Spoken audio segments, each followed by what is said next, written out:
Hey guys, I'm Dion, and today I'm talking about my Harry Potter reread. I have wanted the new box set for a long time, and then last month I finally saved enough money to get it, so I got this beauty. I guess you've seen it before, but it's the new Bloomsbury Children's Harry Potter set. And I just really wanted these because I've had Harry Potter box set for a few years, but it's paperback and I've reread them so many times that they've come to look really ugly and worn out.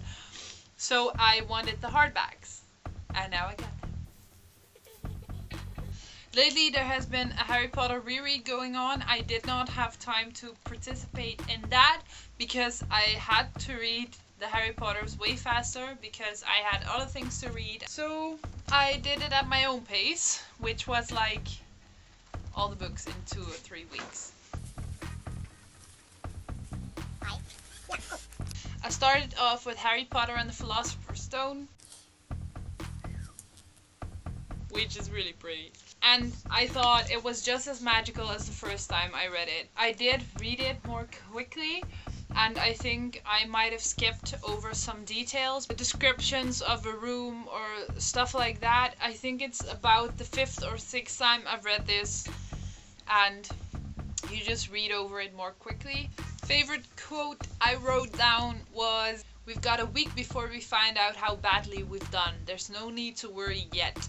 And it was funny because when I was reading that quote, it was like a day before I got my own exam results. So it was kind of relatable. I gave it 5 out of 5 stars. Then I picked up the second one, which is the Chamber of Secrets. It was really interesting when I was rereading this one. I noticed that really like the action part happens in like the last 100 pages or so, but that wasn't negative at all. I really liked it because for me it meant that J.K. Rowling wasn't like wasting too much time dragging it all out, but just put it in as many words as had to be there, I guess. And I gave this one 5 out of 5 stars as well. Then I picked up Harry Potter and Prisoner of Azkaban, which is the 3rd book. And I think this still is my favorite of the entire series. Like, I like the first one a lot because it builds the world, but this one just serious and I just love it. And I gave it 5 out of 5 stars. Then I picked up Harry Potter and the Goblet of Fire, which is the 4th book in the series. I never seem to like this one as much as I like the others, but I'm not sure why, because this also is the one of which the movie has been on TV a lot in my country, so it might just be that I've seen this story too many times, you know? I gave this one 4 out of 5 stars.